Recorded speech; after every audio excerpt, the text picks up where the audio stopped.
इते मूंखे अहम ख़बर ॾियूं पिया गौसपुर मां, जिते ॻोठ पेनियल जाफ़री में पलाल जे देरे खे बाहि लॻी वई।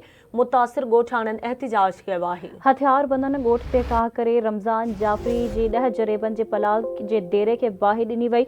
जवाबदार कणक जो फसल लखें रुपयनि जो नुक़सान करे फायरिंग कंदा फरार थी विया आहिनि। अहम ख़बर मां शेयर करे रहिया आहियूं। मुतासिर ॻोठाणनि जो गौसपुर प्रेस क्लब पहुची एहतिजाजी मुज़ाहिरो नसरुल्ला कोकारी नंदवाणी पारां भतो न मिलण ते हथियार बंद साण करे काह कई आहे। अहम ख़बर मां शेयर करे रहिया आहियूं। गौसपुर मां ॻोठ पेनियल जाफ़री में पलाल जे देरे खे बाहि मुतासिर ॻोठाणनि एहतिजाज कयो आहे। हथियार बंदन ॻोठ ते काह कई रमज़ान जाफ़री जे 10 जरेबनि जे पलाल जे देरे खे बाहि ॾिनी वई आहे। जवाबदार कणक जो फसल लुणी लखें रुपयनि जो नुक़सान करे फायरिंग कंदा फरार थी विया आहिनि। मुतासिर ॻोठाणनि गौसपुर प्रेस क्लब पहुची एहतिजाजी मुज़ाहिरो कयो आहे।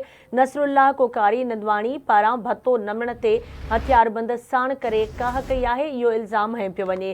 अहम ख़बर मूंखे ॾियूं पिया गौसपुर मां, जिते ॻोठ पेनियल जाफ़री में पलाल जे देरे खे बाहि ॾिनी वई। मुतासिर ॻोठाणनि पारां एहतिजाज कयो वियो आहे। गौसपुर में ख़बर मां शेयर करे रहिया आहियूं। ॻोठ पेनियल जाफ़री में पलाल जे देरे खे बाहि ॾिनी वई आहे। मुतासिर ॻोठाणनि एहतिजाज कयो आहे। तफ़सील ॿुधाइण लाइ सस लाइन ते मौजूदु आहे आवाज़ न्यूज़ रिपोर्टर बरकत भयो। जी बरकत, छा तफ़सील आहिनि, आगाह कजो।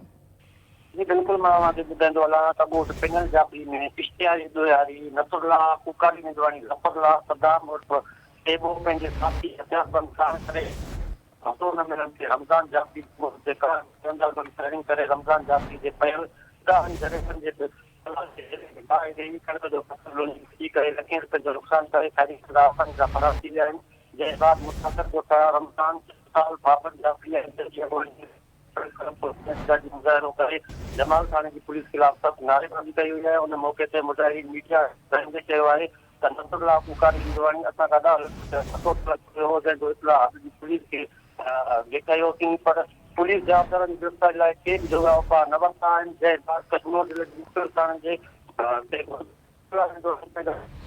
साण करे असांजे ॻोठ ते काह करे 1 कलाक ताईं मुसलसल फायरिंग कंदा रहिया। इतलाह बावजूदि थाणे जी पुलिस वापसी वारे हथियारबंद असांजे पलाल जे देरे बाहि ॾेई कणक जो फसल लुणी थी करे असांजो लखें नुक़सान करे विया आहिनि। जेका असां सरासर नाइंसाफ़ी आहे। वधीक मुज़ाहिरीन एसएसपी कश्मीर बल्कि मुतालबो कयो आहे त बिना कंहिं देर जे जवाबदारनि मथां केस दाख़िल करे घुर्बल जवाबदारनि जी गिरफ़्तारी खे यकीनी बणायो वञे। ॿी सूरत में सख़्तु एहतिजाज कयो वेंदो। जी ठीकु आहे, महिरबानी बरकत अपडेट करण लाइ।